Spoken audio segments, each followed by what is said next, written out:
The steady rumble of the 18-wheeler was the only constant in Carl's world as he pushed through the long stretch of highway that seemed to go on forever.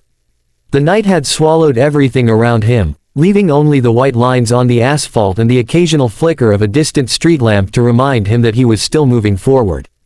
The dashboard glowed faintly with the orange light of the gauges, the hum of the engine blending with the faint static of the radio that he kept on just to feel less alone. Trucking paid the bills, sure, but sometimes, especially on nights like this, it made the emptiness weigh twice as heavy. He adjusted the brim of his cap, shifting in his seat. His back ached from hours of sitting, and his eyes were sore from staring into the darkness.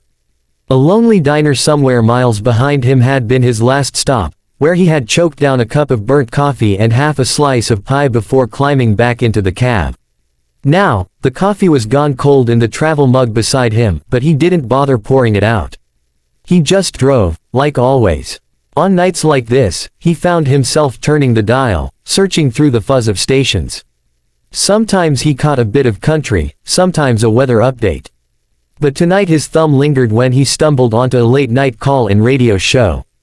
The host's voice was low and soothing, carrying the kind of warmth that made even the loneliest people lean in closer, if only to feel like someone out there was talking directly to them. Songs that stay with us, even when everything else fades, the host was saying. Maybe it's something your mother sang to you. Maybe it's a tune you shared with someone you loved. Call in tonight and tell us about the melodies that still echo in your heart. Carl let out a dry laugh that was closer to a sigh. He didn't call into shows. He wasn't the kind of man who spilled his feelings to strangers, especially not on the radio. His life was about schedules and routes, loading docks and gas stations, the kind of work where you kept your head down and your hands busy. But something about those words, it pulled at him. He hadn't thought of it in years, but the memory was there, fragile and insistent. A lullaby. His hands tightened on the steering wheel. He could almost hear it if he closed his eyes, though he didn't dare with the road ahead. Just a faint, tender melody, floating through the haze of his childhood. His mama's voice, soft and steady, carrying him to sleep. He had been so little then, curled up under a thin blanket, listening to her hum while the world felt safe and whole. The words were gone from his memory, lost somewhere in the cracks of time, but the tune, oh, the tune lingered. Before he knew it, Carl was reaching for the phone mounted to his dash. His thumb hovered over the keypad. This is stupid, he muttered under his breath, shaking his head. But the road stretched on endlessly, and the silence pressed too hard against his ribs. He dialed. There was a click, then the voice of the host, gentle and patient. We've got Carl on the line. Where are you calling from tonight? Carl cleared his throat, suddenly aware of the rasp in his voice from hours without speaking. Somewhere in Nebraska, I think. Hard to tell when the road doesn't end. He forced a small chuckle, though it sounded hollow even to him.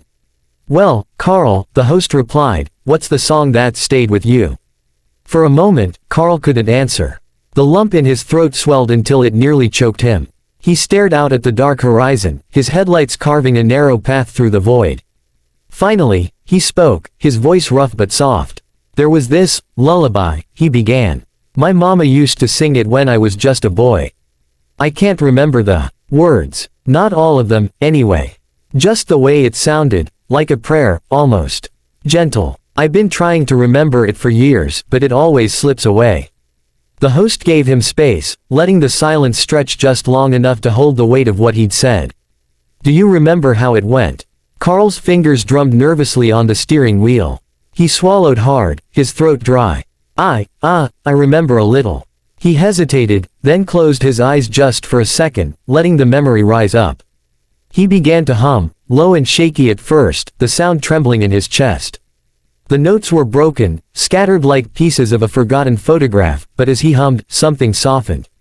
His mother's face flickered in his mind, blurred around the edges but still there, still alive in the sound. When he stopped, the cab felt heavier than before. He sniffed, pulling the cap lower over his brow, though no one could see him. That's all I've got, he whispered. Just pieces. But I'd give anything to hear it again. The whole thing. For a long moment, the only sound was the hum of the highway and the faint static of the line. Then the host spoke, quiet, respectful. Thank you for sharing that with us, Carl. Sometimes even the smallest pieces of a song can hold a whole world inside them. Maybe one of our listeners out there knows the tune and can help fill in the rest. Carl didn't answer right away. His chest ached with a strange mix of sorrow and relief, like he'd just torn open a wound and found it still bleeding after all these years. Finally, he managed a rough, "Yeah, maybe." He hung onto the wheel, eyes fixed on the endless ribbon of road. The radio played on, other voices filling the airwaves, but Carl barely heard them. The hum of his mother's lullaby still echoed inside him, haunting and unfinished, like a ghost he wasn't sure he wanted to lay to rest. The hours slipped by as Carl kept driving, his headlights slicing through the endless dark like a lonely pair of eyes searching for something that wasn't there. The radio show played on, caller after caller sharing their stories, old country ballads, wartime hymns, church songs from childhood pews, even silly jingles that had lodged themselves into memory. Some made him smile faintly, others pulled at the ache in his chest, but none of them came close to the lullaby that lingered like smoke in his mind. He drove through the night with one ear on the road and the other on the voices, waiting, hoping, though he wasn't sure for what. The show was winding down. Carl could hear it in the host's tone, the gentle way he thanked each caller, the pauses that grew longer, the words that hinted at closure. "We'll take one final caller tonight," the host finally said, "and then we'll wrap it up. Maybe, just maybe, we'll find a match for Carl's lullaby before the morning comes." Carl's hands tightened on the wheel. He wasn't sure he believed it. A song that old, that personal, it wasn't something you just stumbled across. Still, his chest was tight, his breath shallow, as if some part of him was bracing for a blow. The line clicked open, and a woman's voice floated through the static. It wasn't rushed or nervous like most callers. It was soft, careful, like someone stepping into a sacred space. I know that song," she said. Carl's heart lurched. He nearly missed the next mile marker. He turned the volume up, his pulse hammering in his ears. The host leaned in with gentle curiosity. "You recognize it? From where?" The woman hesitated, her breath audible over the line. Then she began to hum. Carl nearly dropped the wheel. The melody rose steady and pure, threading through the static like silver thread in darkness. It was the same tune he had hummed, only whole. Complete. The notes he had lost, the pieces that had slipped away, were all there, flowing in her voice. Each rise and fall carried him back to the dim light of a childhood bedroom, the rustle of blankets, the warmth of his mama's hand brushing hair from his forehead. He couldn't breathe. Every note was a blade and a bomb all at once. When she stopped, the silence on the line felt electric. Then the woman spoke again, her voice trembling. "It's called Hush My Starry One. My mama sang it to me when I was little. Every night, until I was too old to ask. I never thought I'd hear anyone else remember it." Carl's throat closed. He gripped the steering wheel so tightly his knuckles turned white. The name of the song meant nothing to him, but the melody was his mother's, his home, his whole world before it had shattered. The host's voice broke through gently. "That's remarkable. Seems like you two shared something special.